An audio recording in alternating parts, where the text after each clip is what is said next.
Guys up, back with another video. This time I'm going to do my classic WWE pay-per-view review, and this time it is WWE Survivor Series in 2020. So let's get this underway, shall we? First off, we kicked off the show with Team SmackDown versus Team Raw Men's Survivor Series 5-on-5 Survivor Series matchup, elimination match. We had Team Raw was represented by Braun Strowman, Keith Lee, AJ Styles, Riddle, and Sheamus. And they took on SmackDown's AJ Styles, Jesus Christ, one second. We'll try that again. We had Team Raw. We had Braun Strowman, Keith Lee, AJ Styles, Riddle, and Sheamus taking on Team SmackDown's Kevin Owens, Jey Uso, King Corbin, Otis, and Seth Friggin' Rollins. Get all that? Hope you did. In a 5-on-5 elimination match. This was a fun opener. Really liked this match. There was a lot of intriguing parts in it, like Jey Uso being the captain, kind of Team SmackDown, and him representing the tribal chief, the head of the table, Roman Reigns, and trying to not let him down, and because of his team not getting along, his team not listening to him, he ended up letting Team SmackDown. Roman down, and it was pretty fine stuff. Team Raw, who were going into Survivor Series, weren't getting along. They were the ones that did get along. So pretty cool stuff right there. If I can learn how to talk, sorry guys. Some interesting stuff right here. There was Kevin Owens and Riddle had some good exchanges where basically Kevin Owens took advantage of Riddle not wearing shoes and decided to go after Riddle's bare feet, which is don't see that very often in wrestling. Seth Rollins sacrificing himself basically sacrificing himself for the greater good as he got bro kicked by Sheamus. I can think of better ways to sacrifice myself than to get bro kicked by Sheamus, but that's another thing. And then, of course, the major part of this match was that Team Raw ended up winning it in a clean sweep. All 5 members stayed intact, and Keith Lee getting the pin on Jey Uso, as Jey Uso was fighting desperately 5-on-1. So, Keith Lee gets the win, and it was a pretty good start to Survivor Series 2020 in the Thunderdome. This was the pandemic, no fans Thunderdome era. Anyway, next match. We move on. We have the Street Profits versus the New Day in a champion versus champion non-title match. The Raw Tag Team Champions, the New Day, taking on the SmackDown Tag Team Champions, the Street Profits. This was another good match. It was a Babyface versus Babyface match, so it was intriguing to see. And they worked a really good match, and it was really good stuff. So, and the Street Profits were able to get the victory, solidifying themselves as the new tag team on the block, beating the Old Guard in New Day. So, pretty good stuff right there. Next match, we had the United States Champion Bobby Lashley representing Raw, taking on the Intercontinental Champion representing SmackDown, Sami Zayn. This was a bit pointless, really. I understand why they did it, because they needed all the champions to take on all the champions, but it was heel versus heel, and it was like a 7-minute match, and Sami Zayn tried to run for most of it, and he was complaining about a conspiracy because the Hurt Business were at ringside, and they kind of were ganging up on him at times, and it was a bit pointless. It was the right result, I think, with Bobby Lashley winning, but I feel like they could have done this without having the Hurt Business there and the whole conspiracy nonsense there. So yeah, it was what it was. It was what it was. It wasn't that good. Next match, we had the SmackDown Women's Champion Asuka taking on the Raw Women's Champion. Wait, 1 second. The Raw Women's Champion Asuka taking on the SmackDown Women's Champion Sasha Banks. I'm having a dreadful time right now, sorry guys. Raw Women's Champion Asuka taking on the SmackDown Women's Champion Sasha Banks in a champion versus champion non-title match. All these champions versus champion matches were non-title, so there you go. Pretty good stuff. These two had a rivalry early in the year, early in 2020, with in the summer, with when Sasha was a heel, and she was friends with Bayley and all that stuff. But this is after the Bayley friendship had already blown up, and Sasha was a babyface, and she had beaten Bayley for the SmackDown Women's title, and this was her first pay-per-view after winning the SmackDown Women's title at Hell in the Cell. So her and Asuka went out there. They had a great match. They kind of rekindled their feud a little bit in this match, having some good back and forth stuff. But it was at the end of the day, it was babyface versus babyface. And it was at the end of the day, it was really good stuff. Really good match, and Sasha picks up the victory after countering a roll-up into another roll-up, and Sasha gets the win on this one, and it was pretty good stuff. So big thumbs up on that one. Then we had the next match. We had Team Raw versus Team SmackDown in the 5-on-5 Women's Survivor Series elimination match.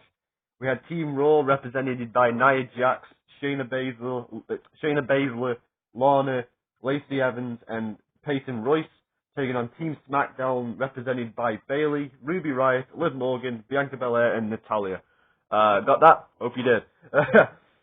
So anyway, this was stupid. It was very pointless. I felt bad for some of the competitors involved, especially like Bianca and Liv and Ruby and Bayley and Peyton Royce. Like, they were really busting their asses trying to make this a good match, but it was all built around Nia Jax and Lana. Nia Jax was bullying Lana by she kept in the build up to this, she kept putting her through the announce table and basically didn't want her on the team basically. And they basically told her at one point to stand on the steel steps and don't do anything. And Lana was supposed to be like the baby face, and you'd think that maybe she doesn't follow the advice and she ends up winning the match thingy. Well, she won the match. She just didn't do anything. Basically, it came down to Bianca Belair versus Shayna Baszler, Nia Jax, and Lana in a 3-on-1 handicap match. She eliminated Shayna Baszler via disqualification because Shayna wouldn't relinquish the hold, which was a bit, it was what it was. It was what it was. And then when Bianca got to the ropes, by the way, and then it came down to Nia and Bianca. It came down to Bianca and Nia, and then Bianca and Nia started brawling on the outside, and Bianca threw Nia over the barricade, and both of them got counted out. So Lana won the match without even having to do anything, and she celebrated like she just won the Royal Rumble or something. So it was pretty stupid. I wish that they would have, Bianca Belair had some good spots in this match, especially her comeback during the last 3 minutes, when it was 3-on-1. But I felt really disappointed that this could have been a great match to shoot somebody up to the main event scene, like a Bianca Belair who wasn't in the main event scene at this point, or Liv Morgan or Ruby Riott or this thingy. But instead it was wasted on a silly storyline that didn't go and ended up not going anywhere between Lana and Nia Jax. So it was what it was. I don't blame the wrestlers involved. It was silly booking. Anyway, let's move on, shall we? Anyway, the main event of the wrestling portion, the wrestling main event of the evening, we have Roman Reigns taking on Drew McIntyre in the champion versus champion match. The Universal Champion Roman Reigns taking on the WWE Champion Drew McIntyre. This was fantastic, really good match. It was a prelude to their, what they would have in the future dates. I always said this about the match, and going back and watching it today, I really still believe that it was a great match. It was a great match that left a lot on the table for a rematch down the line, and I really felt like that. It did what it needed to do. They both were in different positions. Of course, Roman Reigns was like a couple of months into being the head of the table, the tribal chief character that he is now, and being Universal Champion. So it's kind of the obvious winner right there for him to win. But Drew McIntyre, he had enough. He didn't lose anything in defeat, because it took Jey Uso to help in Roman Reigns to get the win. And it was pretty fine stuff, pretty good stuff. And as I said before, it was a really, apart from the interference from Roman Reigns, which can be a little bit tedious at times, it was a really good match, really big time feel to it, and it was really good stuff. And as I said before, as I said at the start of this match, I was like, it did a lot, but it left a lot on the table for a rematch later down the line, which ended up being Clash of the Castle. So yeah, pretty cool stuff, and big thumbs up for this match. And then of course the main event portion of the show, that was the main event wrestling match, but the main event was the Undertakers Final Farewell. It was silly. It was kind of, I understand it was like a celebration for like the 30 years of the Undertaker in WWE, 1990 to 2020. I get that. And it was a shame that it had to happen in the Thunderdome when there's no fans. And luckily Undertaker got to celebrate his career in the Hall of Fame this year in 2022, and come out at WrestleMania in front of 70,000 fans. But this was it. It was nice it was a nice celebration for the Undertaker, but my biggest problem with this at the time was I didn't really think Undertaker was actually retiring. It's been 2 years, so never say never, as he said at the Hall of Fame. But I didn't really believe Undertaker was retiring, so I felt like this was a bit of a waste of time. They had the old guys come out, like some of Undertaker's old rivals, like Kevin Nash, Shawn Michaels, Triple H, all that stuff. They came out, they formed a circle on the line. Kane came dressed as Kane, and they all clapped hands, and then by the time they showed a video package, and then when the video package stopped airing, Vince McMahon was in the ring and they had disappeared. So kind of a bit of a pointless Legends cameo, but it was what it was. And and then Vince introduced the Undertaker, looking as old as fuck as Vince usually does. And the Undertaker came out, said his usual, "I'm the Undertaker, rest in peace, brr. It's time for me to rest in peace." And then that was it. It was kind of goofy. He had a CGI CGI hologram of Paul Bearer, when Undertaker does his little pose, that was nice, but it was what it was. It couldn't be helped, but I do wish this was in front of fans. I think it would have come across a lot better if it was in front of fans, but it was what it was. Anyway, that's going to be it. I can't really say much more about it. I'm glad that he had his moment in Hall of Fame this year in front of fans, so that was pretty fun. Anyway, there you go, guys. There's my review of WWE Survivor Series 2020. Before I forget,